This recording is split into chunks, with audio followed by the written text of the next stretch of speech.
This is Biz from EPIP National. We're really excited to have everyone on the line today for our Wednesday webinar for today, January 20, focused on microaggressions' effect on you and self-care toolbox. I'm going to go through a few introductory slides, and then we'll be turning the presentation over to our speaker, Lupita Gonzalez, who will lead you through today's talk.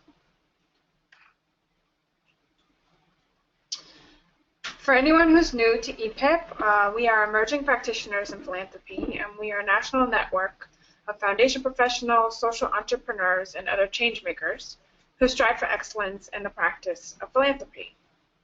And we do that by providing a platform for our community to connect with others, learn and practice leadership skills, and to inspire emerging ideas in the social sector. If you have any questions, if you are interested in becoming a member or talking about institutional membership for your employing agency, definitely would love to speak with you. You can reach out to me via email at biz@epip.org. If you have any other questions about EPIP and our programs and events, you should definitely check out our website at epip.org, and feel free to let me know if you have questions. We have a couple events coming up in the next 2 weeks. We have 2 webinars and some chapter regional events. So please check out that website, epip.org/events, for all upcoming listings, and keep a special eye out for the goal-setting webinar for visionaries on Wednesday, the 27th. That's a typo, excuse me. Wednesday, the 27th, a week from today at 3 p.m. And then the following week, we have back to our regular Wednesday webinar schedule, and Improve Your Negotiation Skills talk with Ask For It, also at 3 p.m. the following Wednesday. So you can register online on our website. For today's webinar, we're going to use the dashboard or your control panel to help navigate any technical difficulties, questions, comments. So where you see questions, please feel free to type in there if you have any problems with the system, sound quality, etc. When Lupita asks questions and seeks your feedback, general comments, please use the question box to type those in. I will be the only one Lupita and I will be the ones who see those questions, so you are protected anonymously from anyone else on the call. And if you have any content questions or questions that you hope Lupita can help answer towards the end of the presentation, please also use the question box for that. If you want to follow along on social media, we're using the hashtag EPIPWebinar today, and we hope you guys can join in conversation on Twitter, Facebook, or wherever else you hope to be. We are recording the webinar for anyone who's missing this presentation and for our archives. And at the end of the webinar, when we close out today, you'll be prompted to complete a short survey. We'd love to hear your feedback on the presentation today. Your notes and your answers help us make sure that the webinar series continues to be valuable for you. So if you don't mind taking a moment to fill that out, we really appreciate it.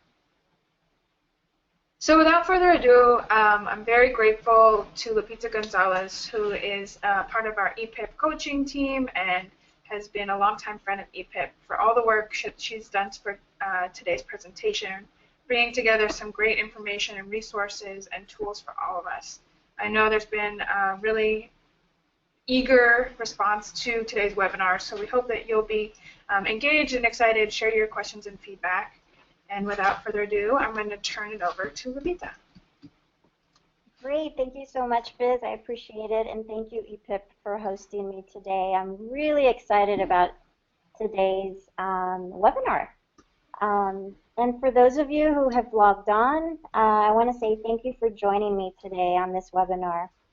Your presence communicates to me that you're committed to learning, growing, and finding new ways of looking at things, and that you're in search for tools for healing and dealing with oppression and injustice, which is very interwoven in the society we live in today. So I recognize that, ways to combat oppression is a very long conversation, and it's a work in progress. So in this webinar, however, I hope that you'll gain some golden nuggets, some tools, and learn some interventions that you may be able to use in your journey. So again, I'm so thankful that you're here. Thanks for joining. And to set the tone for the time that we're going to share together today, I wanted to do a 2-minute excerpt of Dr. Martin Luther King. So as you listen, think of the relevance of his message for the work we're going to be doing today on microaggressions.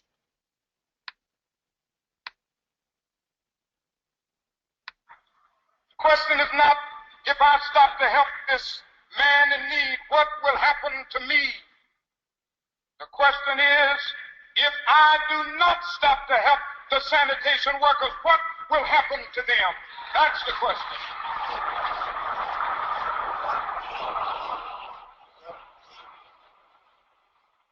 Let us rise up tonight with a greater readiness. Let us stand with a greater determination. Let us move on.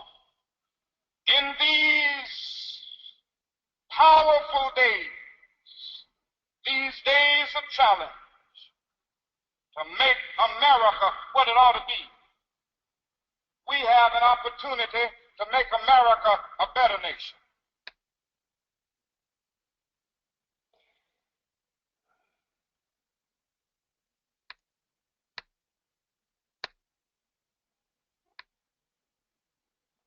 Okay.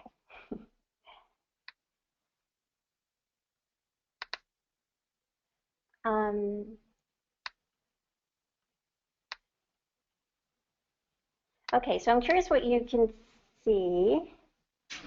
Right now we can see the open browser and the small EPIP micro webinar slides. If you want to just put that in full screen view, we should be all set. Okay, great. All right, Perfect. Good. Okay, so I'm Lupita Gonzalez, and I'm a consultant. I work to strengthen social change agents and social justice organizations. My 3 specialties include equity and inclusion, leadership development, and organizational development. I'm not going to spend too much time on this. I really want to get to the material for the webinar. And again, just reflecting on Martin Luther King's speech, his messages to never be afraid to do what's right, especially if the well-being of a person or animal is at stake. Society's punishments are small compared to the wounds we inflict on our soul when we look the other way.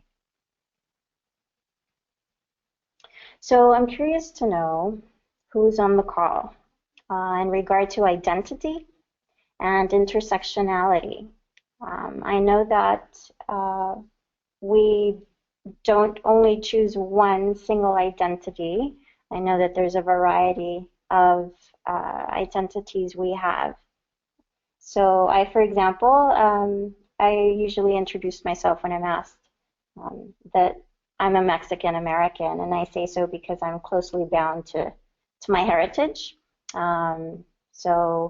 But I'm curious to hear about who we have in the call, and if you would, feel free to simply type. Oh, I'm sorry, we're taking the poll.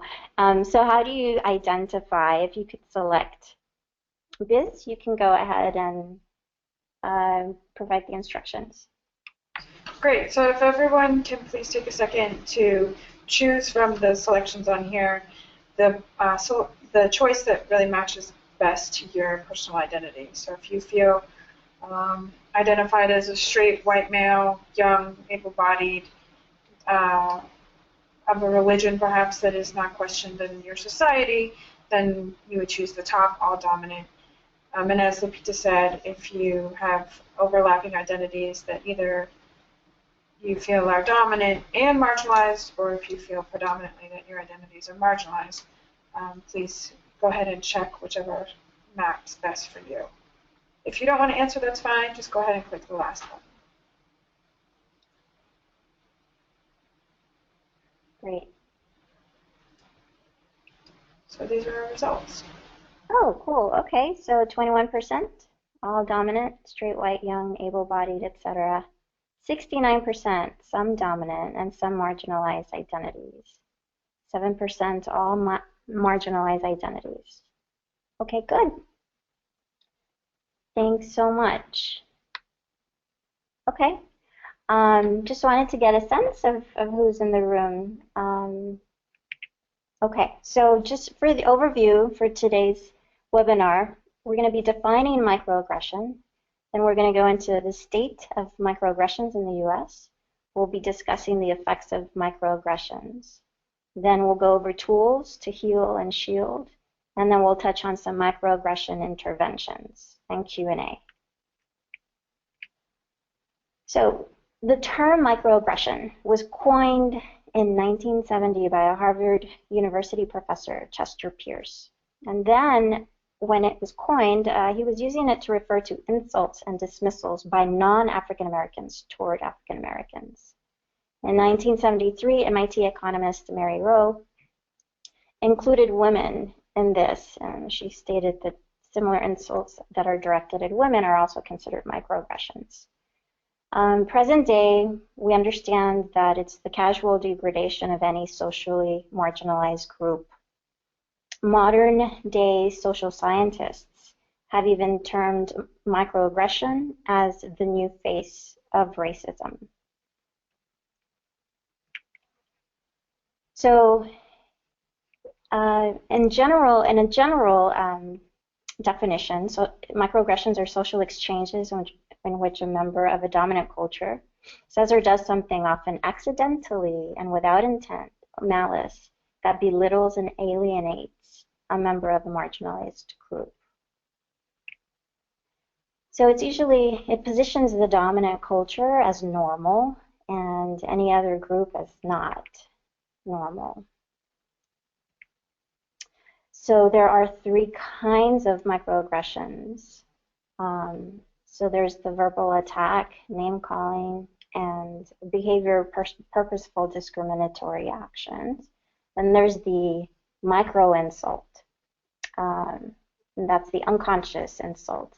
That's demeaning marginalized person's heritage or identity. And then there's the micro invalidation, which it's communications that exclude, negate, or nullify a marginalized person's thoughts, feelings, or experiential reality. So the first one, microassault. So I got this infograph from Hollaback. Not sure if you're familiar with Hollaback. I'm sure some of you are, especially those in New York and the East Coast. This is an organization, a nonprofit, that its mission is to end street harassment. These are some examples of microassault. A lot of women may experience this. So these are comments that fall under microassault. And it's such because they are verbal attacks. It's a dominant group that is expressing and showing power over the marginalized group. So again, these are explicit, conscious, and deliberate. This is just an example. I'm gonna show a quick video to illustrate another microassault.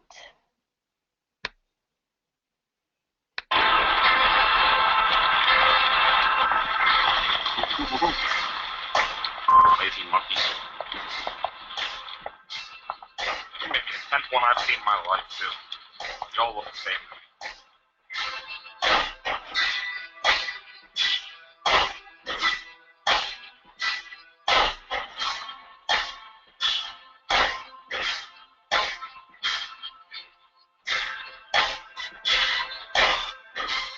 Have you had any kind of a dog? Or it's like this chimp right here. What'd you say? Yeah, chimp. Right here with a fucking mop on his head. Get out of here. Get out of here. I don't give a milking my tax dollars. I felt it was necessary to document what he was doing and what he was saying so that people could see that there are people out there like this. There's a whole underbelly of society who thinks this way, but weren't emboldened enough to come out and say it.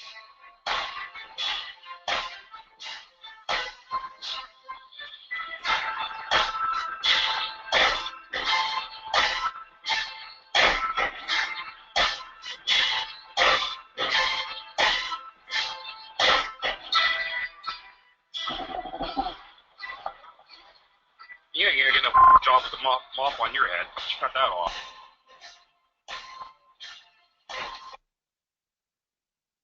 Okay. I'm curious to hear just quickly if you want to comment or type. What comes up for you when you see that?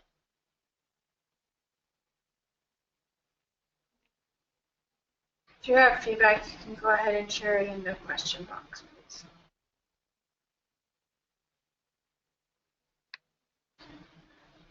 Anger, very painful. Fear and defensiveness, disturbing are some of the things we're seeing people type. Okay, thank you. It's very upsetting, I agree, extremely upsetting.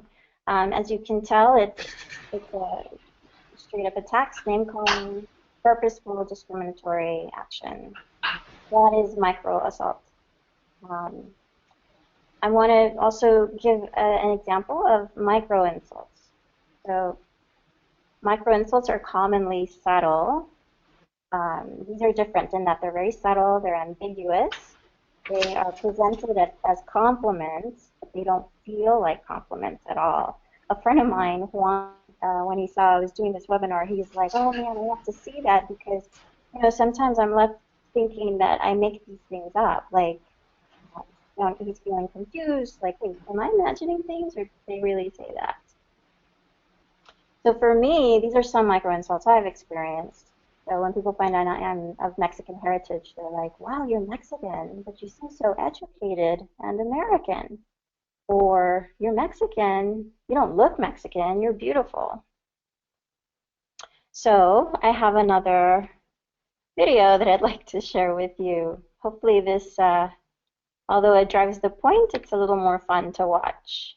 So I'll share this with you guys. I mean, you don't look like you're from there. You know what I'm saying?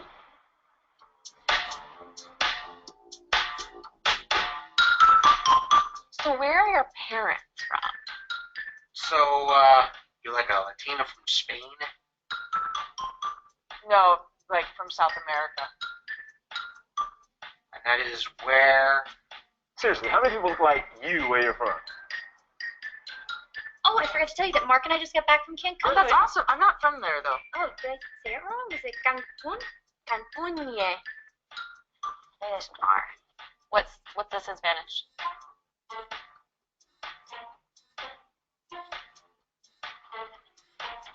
You know, when I look at you, you don't look Latina. I see Iowa. Juneau, Alaska. Like Europe. You know, like eat little baguettes. Okay, hablamos después.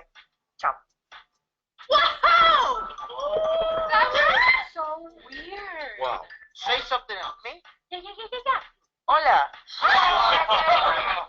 Well, you really must love spicy food. I hate spicy food. Well, I try. Hola.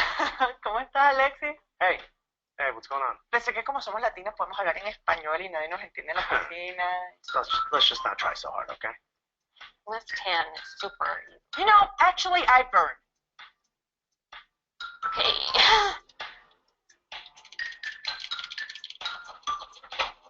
Are you adopted? No. I mean, like a little adopted. How is someone a little adopted? Are you like white, or like I'm wondering also. I should know, and I'm very confused. White. You can't just pick people. I mean, come on. You got blue eyes. You've got red hair. You're whiter than a piece of paper. Are you just listing things? You look like someone on Irish Money. Can you salsa dance? Oh, you're spicy. Girl. Okay, that was kind of fun. So as you can tell, the micro insults are subtle, sometimes subtle, and it is marginalizing someone's heritage or identity. What I like about this video is that, you know, it's not only a dominant culture, right, or dominant people from the dominant groups that, you know, give microaggressions or microaggress, right? it's us too, people that are in marginalized communities and groups. Reason being is that we all are so exposed to unconscious bias. We live in a society that constantly tells us what, quote, the norm is, which is the dominant group. So just wanted to point that out. And in regard to micro-invalidations, this is when you kind of feel unheard, unseen. So examples of micro-invalidations are like situations if you're in a boardroom and again, your comments are not heard, or when colleagues of dominant culture or may take your ideas or your intellectual property, get all the credit. As far as exchanges, this happened to me not so long ago. Someone said, "Oh, nice to meet you. What's your name?" When I said Lupita, he said, "Oh," looking disappointed, and then said, "Well, how about I just call you Libby?" So that definitely is a micro invalidation. Okay, so we've just gone through the 3 different types of microaggressions: microassault, microinsult, and microinvalidation. These are microaggressible themes. So I'm curious to hear from you again. I'd like to hear what are some microaggressions that you have been exposed to, and again, being a part of more than one marginalized groups, I'm sure you would get more microaggressions and in a variety of these categories. So I'd like to hear from you. What are some examples? What are some microaggressions that you've been exposed to? Biz? Yeah, we have folks typing in the question section if you'd like to share. And the one example is, quote, "You don't have an accent." Another is, "Where are you from?" So it seems like those are examples of micro insults, I guess. Mm-hmm. We also have, quote, "You don't look Latina." "Oh, I like the way you say your name. You say it so well." "Having to push my ideas through the white male colleague in order to have them heard by management." Having your colleague touch my hair. People doubting origins. Quote, "You're Jewish, so you're not really white, right?" People saying, or "You're just like us," or "You speak proper," or someone said, "I've been exposed to micro-invalidation frequently. I say something in a meeting and get crickets. Then an older white male colleague says the exact same thing and gets praised for an exciting idea." Oh my gosh, can I just, yes, that happens so much, I think, to women especially. But yes, it resonates. Thank you. Is there a couple more we can share? Yeah, thank you, everybody. There's a lot of amazing examples in here. I'm just going to pull out a couple more. Quote, "Not directed at me, but it's always irritating when people say that that's so gay," and use sexual orientation as a demeaning insult. Someone said, "You're from Arkansas, but you sound so smart." And then says, "Native Americans ask commonly, 'How much Indian are you?' People reflecting on socioeconomic status. A whole variety.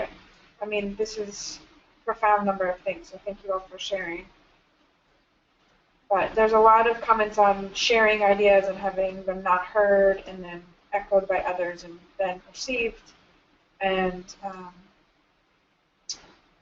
a lot of assumptions about, it says, "In terms of gender, people make assumptions about South Asian women my age that I should be married by now, or as a single person, why I don't live with my parents." So a lot of kind of top-down ideas about what your life should look like. Not using the correct gender pronouns. "You're pretty for a big girl," examples like that. Would you like me to launch the poll, or do you want to reflect on the comments? Sure, let's do the poll.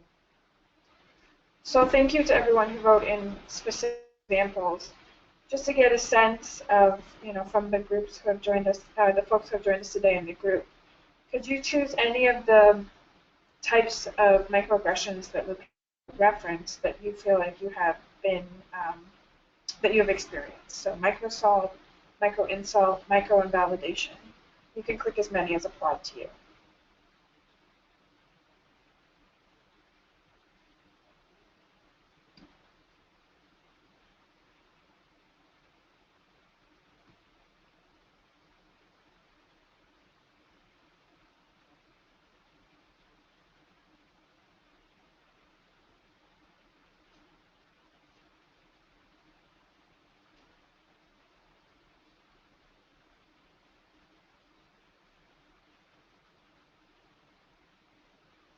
All right, I'm going to close the poll.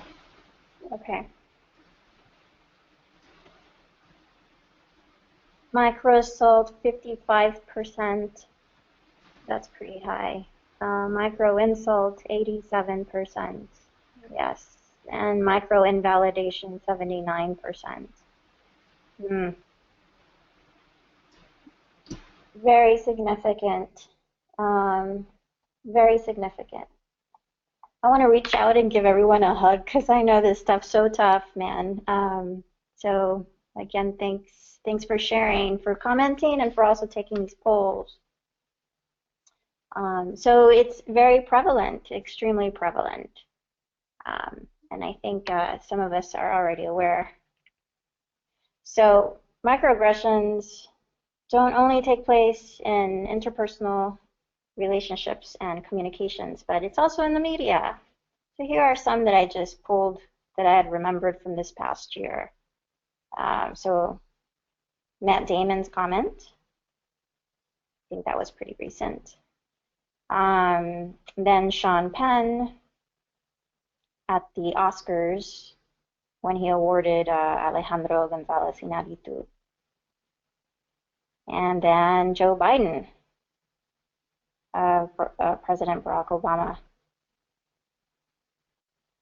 So they're all over. Microaggressions are happening all around us, and we even microaggress.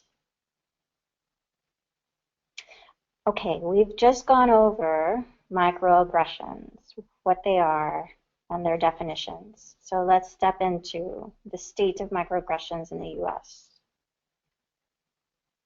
Oh, can we take a poll? Biz, could you do that one, please? Yes, so if you identify as in one or more of the marginalized communities that we talked about at the beginning, in the U.S., how often do you feel exposed to microaggressions in this country? So there's going to be a poll for folks who do not identify as marginalized, but as dominant. Next, so this initial poll is for people who are on the call who identify as a member of one or more marginalized groups. Please take a minute to vote.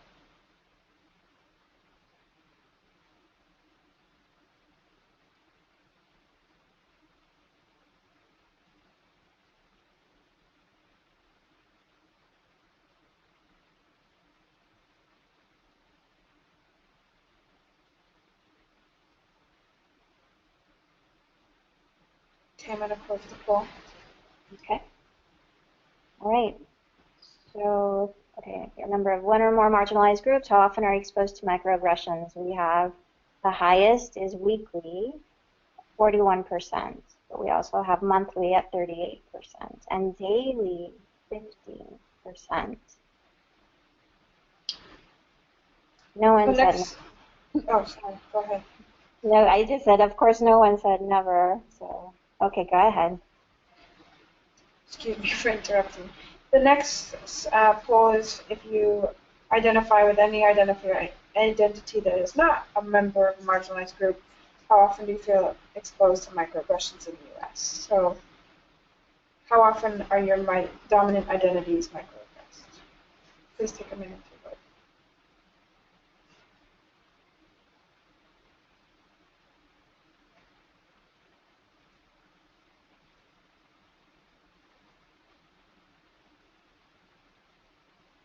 I'm seeing the numbers come in. Pretty interesting.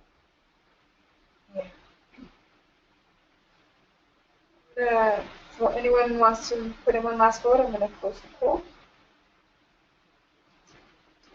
These are the votes. Okay, so if you're not a member of any marginalized groups, how often are you exposed to microaggressions? So 50% said monthly. And then we have 13% weekly, 13% daily, and 25% never. This is very interesting. So it's, there is still microaggressions that are experienced by members that are not in marginalized groups, but yet there are 25% who never experience it, but 50% do on a monthly basis. Interesting. Okay, thank you, Biz, and thank you all for filling out, taking the poll. Okay, so I started thinking about, I wonder how often microaggressions take place in our country, given that it's, such an oppressive society. And what I did is I thought, okay, let me just say 10 microaggressions monthly. If we have a population in the United States of 322,851,770, and I multiplied that by 10 for a given month, I came up with a whole lot of microaggressions just in 1 month. It's 228, and so on and so on. And why is this significant? I think it's very significant because microaggressions really is about, I think, pain, social pain. So we've covered defining microaggressions in the U.S. So now we're going to go into the effects of microaggression. On the recipient is anger, frustration, and exhaustion. Again, I think the immediate initial feeling is hurt, but then it turns into anger and frustration and exhaustion. So something that's really important to take a look at is that the area in the brain that experiences physical pain is the same area that experiences social pain. So if you think about it, your body doesn't know the difference. So when you get punched, hit, paper cuts, the same area in your brain is communicating that it's in distress. Something's happened. Something is hurting. And that's the same area when we experience alienation, when we're belittled, alienated, or are straight up rejected. Oh, I'm sorry, before we go there, I've heard people before describe microaggressions as, it's like little paper cuts because it stings and it's sharp and it's quick. So if you can imagine getting paper cuts, and that's kind of accurate. So I'm going to open it up again to comments. So what do you think is the cost of microaggressions to the giver or the microaggressor? People can go ahead and type into the question box again. Someone said his or her humanity. Oh, very nice. Death by 1,000 cuts. Damaged relationships, which often the microaggressor may not realize they have harmed. Losing the respect of their friends, coworkers, family. Potential to close future avenues of communication. Perception, persona of ignorance, a loss of trust and respect. It says people who have been, you avoid them, so people who have been on the receiving end of their microaggressions, then avoid those people who have microaggressed. I didn't hear you, Biz. Can you say that a little louder? Sorry, yes, that the givers are then avoided by the people that they have committed microaggressions against. Right. Erosion of compassion, compassion. Someone said in our field it can show an undermining of racial equity work or work that they're trying to advance. Maintenance of white supremacy, perpetuated ignorance, loss of potential friends. And someone's perspective is that the microaggressor is unaware, so there's no cost to him or her. Good points. All of those are good points. Thank you. Yes, I see it as a wedge, right? Loss of trust, if nothing is done after that, right?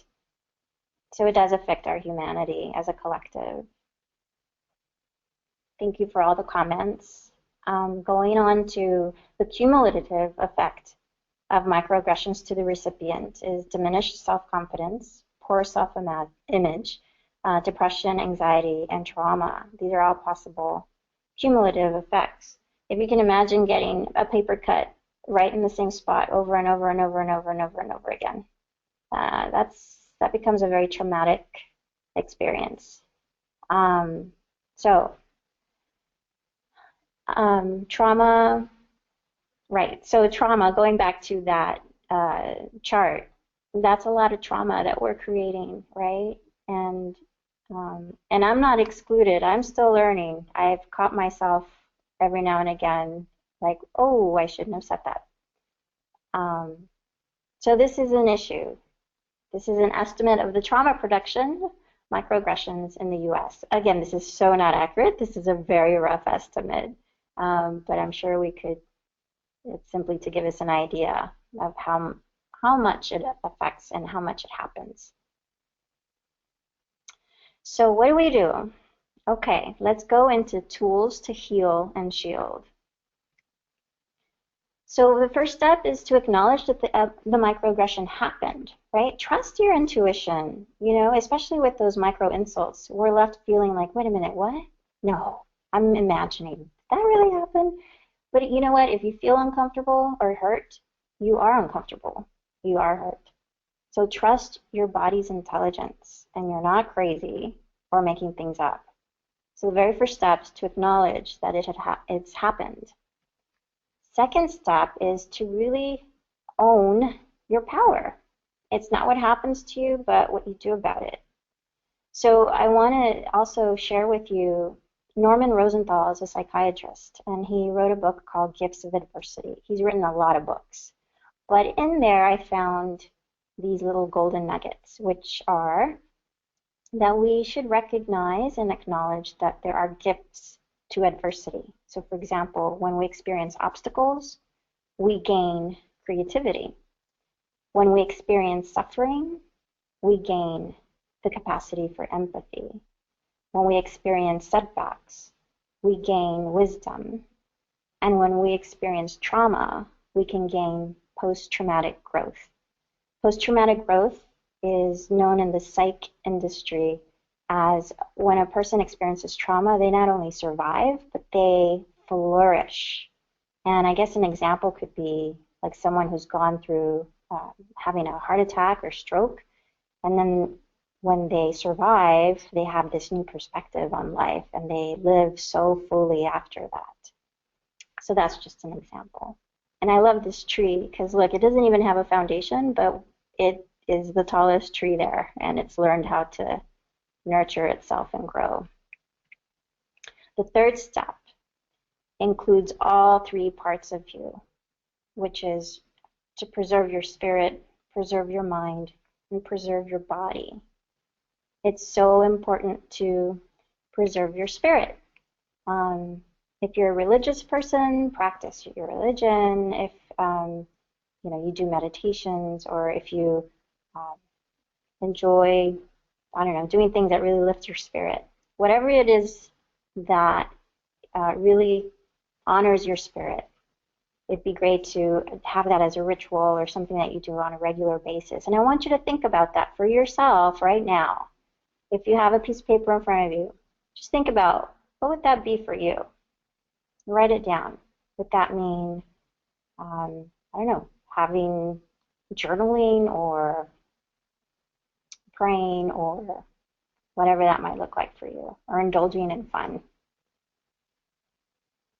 Okay, now I'm going to move on to preserving your mind. It's been said that this is such an important thing to do to really preserve the health of your mind.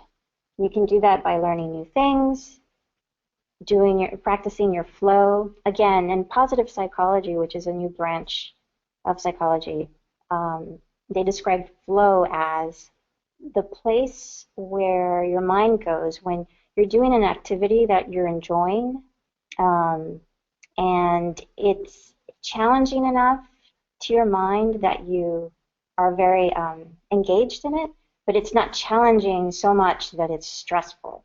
You experience it as, you know, just a really fulfilling activity. And it's one of those things where you don't even recognize that the time has passed. So that's your flow. And they say that the more flow you have in your life, the happier you are. So I want you to think about what is your flow? What would be your flow? In regard to meditation, which is another way to preserve your mind, they've said it really helps calm your mind. If you can see the picture here, doing meditation, that's what your brain looks like on the right with meditation. So it's a way to really soothe and calm your mind. So what would it be for you to preserve your mind? What activities? You can write them down. And then for your body, it's important to preserve your physiological health so you get sleep, healthy meals, and exercise.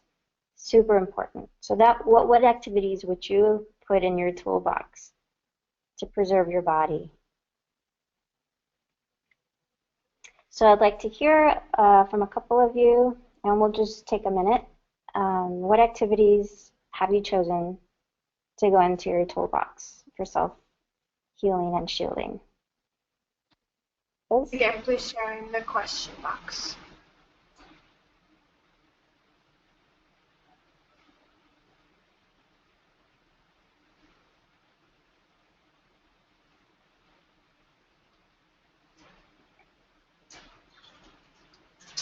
Deep breaths and meditation, if available.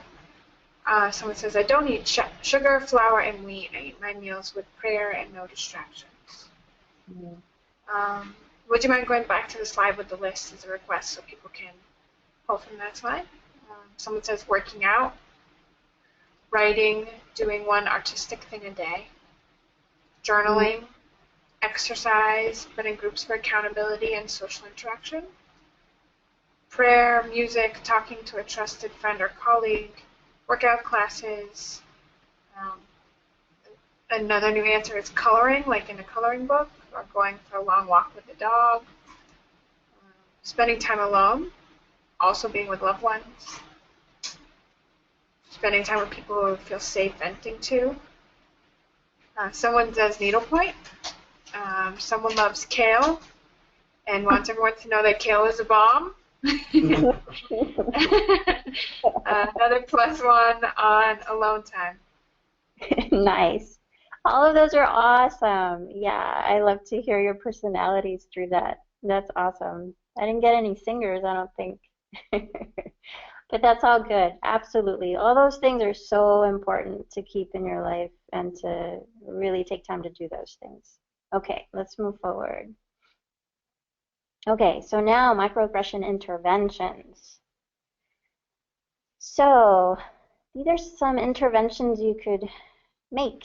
And these are followed by examples. So ask open-ended questions. If somebody says, he's acting like a sissy, question, well, how's he acting? And why is that sissy?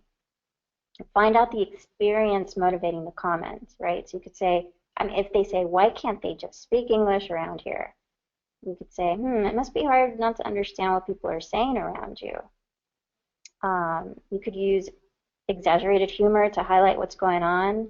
So if someone's like, oop, that's my typo, but it should read, that movie is so gay, then you could say, oh, that movie's attracted to other movies. I didn't know that. That was possible. Or you could join the person. She got that award because she's black and female.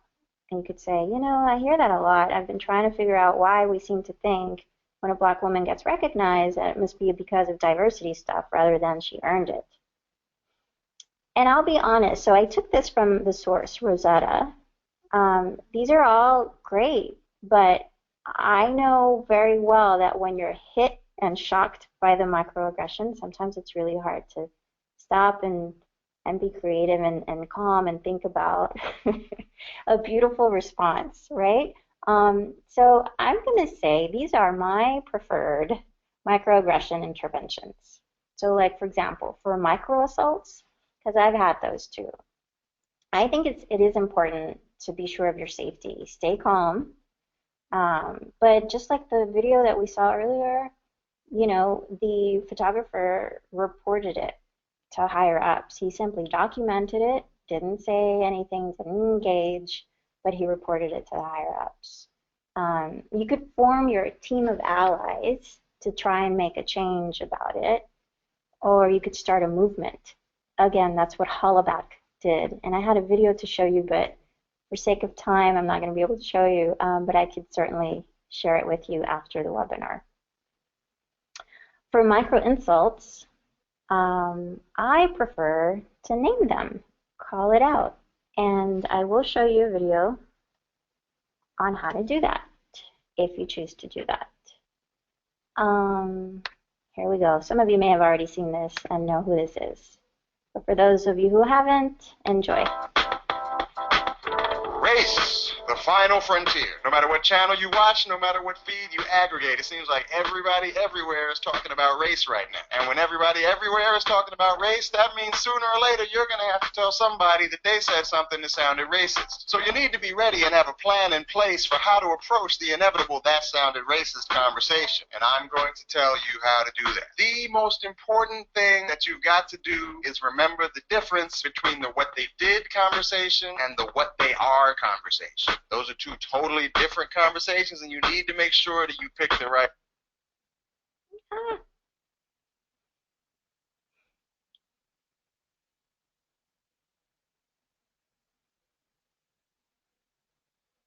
think if you pause it, maybe restart. Yeah. Push play.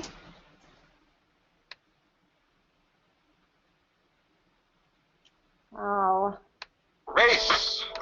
Sorry, I don't think it's.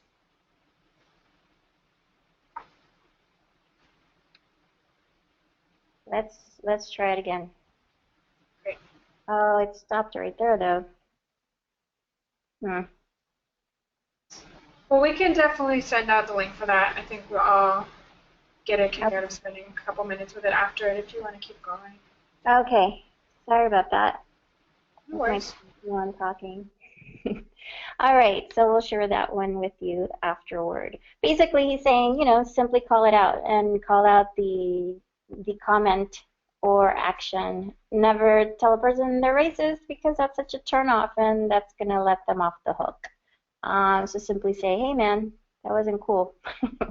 So hopefully we can show it later or you can see it later. Micro-invalidations. Micro-invalidations, interventions I recommend for this is to do it in a manner in which they cannot ignore you. There's been times I've been in a meeting with all men, and just like someone shared earlier, you know, they share a comment or make a recommendation, no one hears it, a minute later a guy says it, and everyone's like, wow, Joe, that was a great idea. I usually say, I will simply call it and say, I just made that a contribution a minute ago. Or some people use humor, right, to try and bring attention back and still correct what happened. So yes, so that's micro-invalidations. Let's see. So if you're the recipient, right, like if someone tells you that you just delivered a microaggression or that you were the microaggressor, these are the recommended things to say. So one would be, oh, I really appreciate you telling me this. I'm really sorry. Or I'm so embarrassed. I'm sorry that I did that. Or I'm so sorry. I'm gonna take some time and reflect on it. Or man, that was pretty insensitive and stupid of me. I'm sorry. Or my bad. I'm making a note in my head not to think or behave like that because it's uncool. So I want you to focus on, every single one of those says sorry. So what do you do when you hurt someone? You say sorry, and you really try and understand and be empathic about, wow, that really hurt them, and I need to learn from that, right? So that's like the ideal. The thing to not do would be like, get over it, or, oh, come on, man, I was just kidding. Do not do that. That is not cool. So that's just my tips. So, that part of the brain I was talking to you guys about earlier, about where we experience pain? Well, this is also an area called, it's called the anterior insular cortex, and it's necessary for empathic pain perception. So this region has the ability to experience empathy for another and fortifies social connectivity, which protects the collective or our humanity. Activation in the insular cortex, also called the insula, it's like a little kumquat shaped size mass folded in the cerebral cortex. So mindfulness and loving kindness meditation can alter the insula, the little kumquat. So the neurons in the insula can be strengthened, bulked up, and increase their connectivity to improve empathic response of the insula through consistent and rigorous daily mindfulness training. So research has found that various types of mindfulness meditation create brain changes linked to a more automatic response of compassion, loving kindness, and empathy for other people's suffering. So basically, compassion and empathy can be trained. That's pretty cool. So I think this is a beautiful tool for all of us to consider. It would be great for all of us to be more empathic so that we're able to really understand where we're hurting and how to alleviate that. So I'm going to open it up for questions. Awesome. I'm going to ask people to type your questions into the question box if you have questions for Lupita. And Lupita, if you don't mind pulling up the slide with resources, I know that we're just about to the 4 o'clock time, and we are going to go a couple minutes over for folks who want to stay on the line and ask questions. We'll also be sharing Lupita's contact information if you'd like to reach out to her directly. But I want to make sure that anyone who does need to leave does get a chance to see these resources while the questions are coming in. Do you mind going over the list? Okay, let's see. Thanks. Yeah, I'm welcoming comments, questions, whatever thoughts you're having. Feel free. Great. And there was a quick question if we're going to be sharing the slides. We will be sharing the slides, the video links, and the recording. They'll all be online. So you'll definitely be able to come back to this as a resource.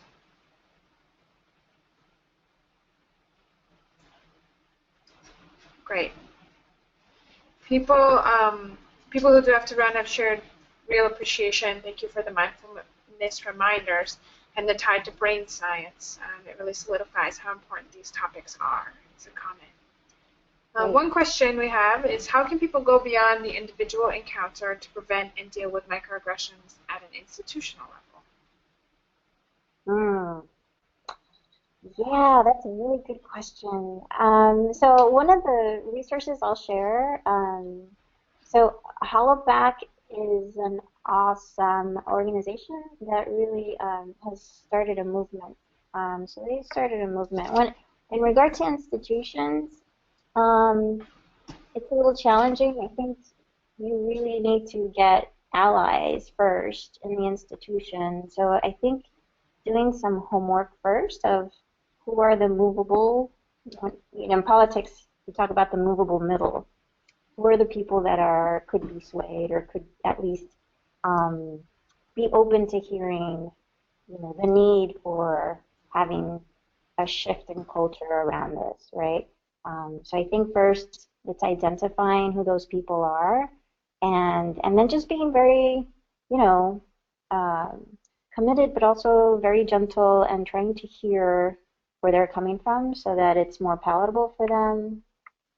We can talk more later, but there's definitely a strategy to have what you're wanting in regard to addressing microaggressions go to open and receptive ears. So we could certainly talk about that. But I think that's more on change management, and that's one of my specialties. So I'll be happy to talk to you more about that later. We have another question that says, how do we deal with the onus of taking all of this on? The people against whom the assaults, insults, and invalidations are being committed seem to have to do all of the changing. Yeah. Yeah, well, this is how I see it. So so to affect change, right?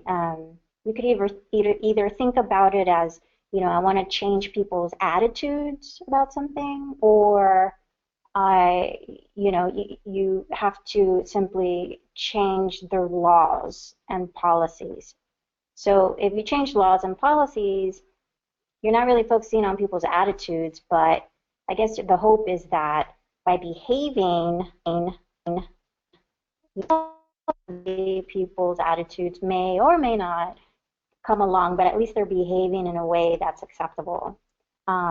Changing people's attitudes, it's a little more challenging, but it can happen. And yes, this is a huge issue, but my belief is that if more and more and more people become aware and begin to call things out, and even if they're in the workplace or whatever institutions they're involved with, to really press on for equality or equitable policies. That's one way. And the second way is simply in interpersonal relationships to continue to call things out. I mean, we're all in it together. We all, I think, are microaggressors as well as recipients. So we're all learning. And it's because we live in an oppressive country. The history of our country was based on racism. I'm going to share a comment from one of our, hold on one second. Sorry, there's an echo. I'm going to share a comment and then a question, and then we're going to close out. So the comment is going off what we just said. The dominant group and individuals need to assume responsibility and acknowledge the damage. And then I'll share the last one. How do you respond when you're told you are too politically correct, or this gets in the way of our relationship? Could you repeat that? The question is, how do you respond when you're told you are too politically correct, or this gets in the way of our relationship?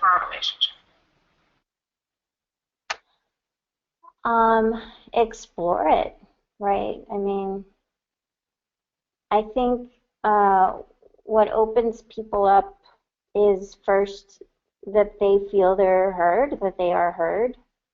So actually, this is a coaching tool, but you could definitely use it. I mean, first and foremost, get curious. Just get curious, and be like, well, what does that mean? Like, what does political correctness mean to you? Could you define it for me?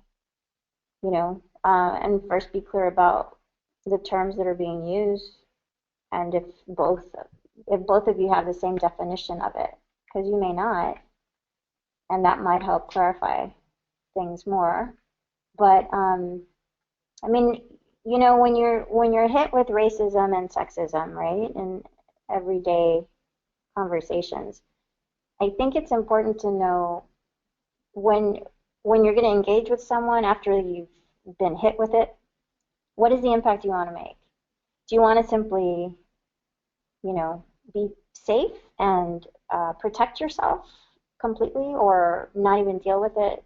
Do you want to just take care of you, or do you want to do both? Do you want to take care of you, and do you also want to help that person along, right? So if it's help that person along to understanding, that's going to require to really, really listen to them first, so that you can invite them into a conversation. Because otherwise it would be shutting them off, right? If we just reacted without really taking time to respond in a thoughtful way. But it's a choice. Sometimes it's exhausting. Sometimes you're just spent and you don't want to engage, and that's okay. But other days when you have more energy and you're ready to take it on, you can. I don't know if that answered the question, but I think it was great. Thank you. Because I'm on a spaceship echoing, I'm just going to say thank you. Ask if you have any final words, and then we'll sign off. okay. So I guess I just wanted to summarize. First of all, thank you so much for being here, everybody. And microaggressions, I believe, it's not in our nature. I think that our oppressive society has taught us and conditions us to them. So, but it's also good and important to note that we have intelligence systems, that I referred to earlier, our spirit, body, and mind. And these instruments alert us when a microaggression is occurring. And these same instruments have the ability to create loving kindness and good health. So by helping ourselves and one another preserve our spirits, our body, and minds, we're by default then preserving our collective humanity. So let's stand up tall for justice together, as Martin Luther King would say, in the symphony of brotherhood and sisterhood. So let's teach by example as best as we can, and be open to critique and to growing and changing. And I hope that this shared information will go with you as seed, and that it'll bear fruit to serve you and to advance our humanity. Thank you so much, all of you, for joining me today. Thank you, EPIP and Biz. Thank you. Take care. Okay, thank you, everyone. Bye-bye.